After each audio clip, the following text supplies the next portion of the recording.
Otep à tous, bien-aimés frères et sœurs, ça chauffe dans le nord et dans le sud Kivu. Que ce soit à Goma, que ce soit à Bukavu, la situation n'est pas en faveur de Paul Kagame. Elle est plutôt en sa défaveur.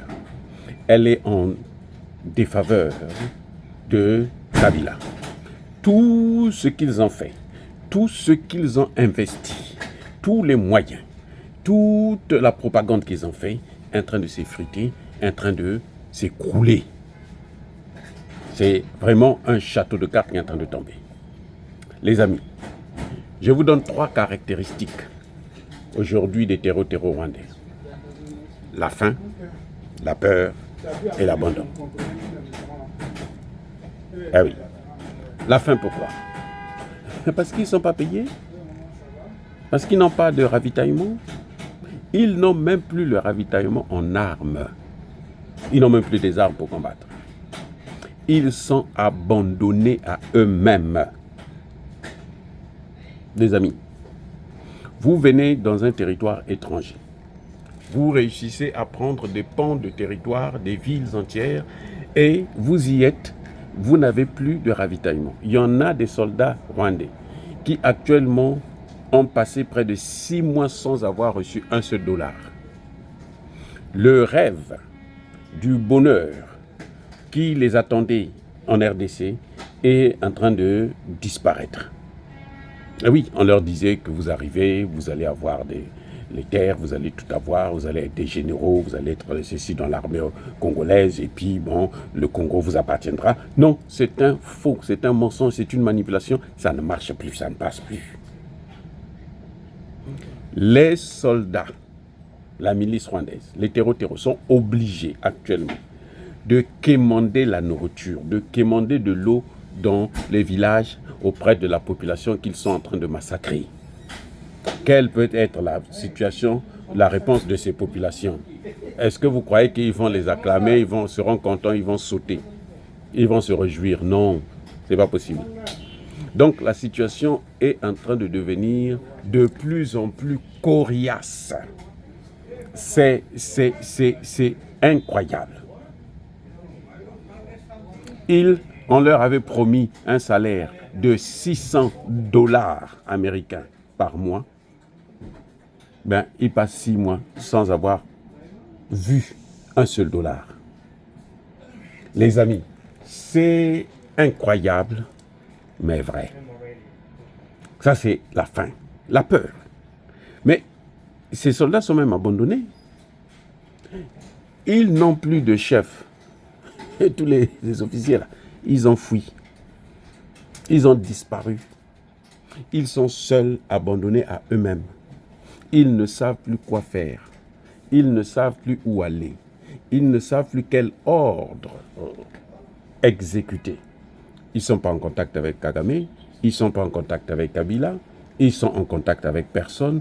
Ils sont complètement perdus dans la grande forêt du Congo. Les amis, c'est incroyable. L'abandon. Ces jeunes sont en train d'abandonner en masse.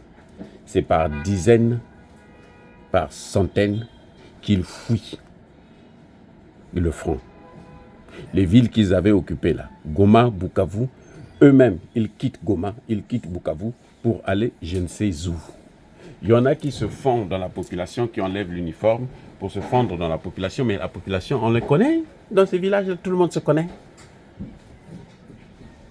Donc, ils sont dans une situation, c'est la débandade, c'est la catastrophe, à la fois politique, sécuritaire, humanitaire, mais aussi économique.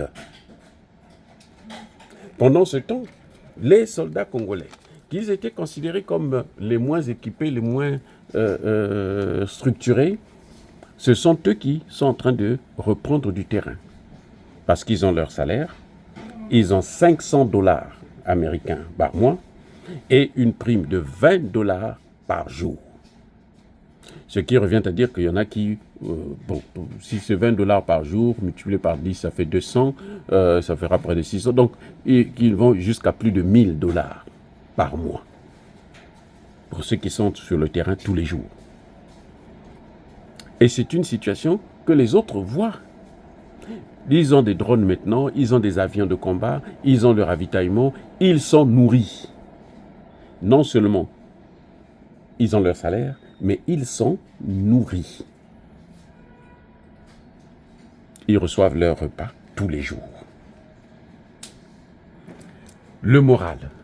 Mais comment voulez-vous qu'un soldat qui n'a jamais vu un seul dollar de son salaire pendant 6 mois et qui est sur un terrain de combat, qui est même démuni, qui n'a plus d'armes, n'a plus de munitions, vous croyez que son moral sera comment? Ils n'ont pas le moral.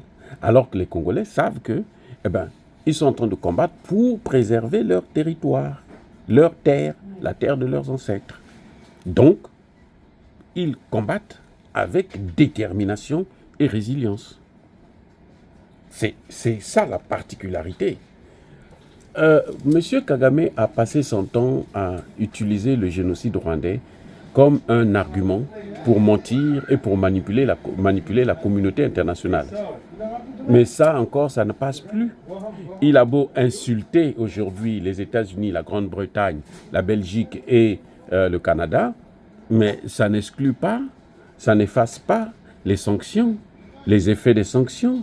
Et il est en train de payer le prix cher, le prix le plus cher. Et ça se voit. La situation au Rwanda est devenue catastrophique. Donc, bien aimés frères et sœurs, ne soyez pas surpris d'apprendre que Goma a été libéré.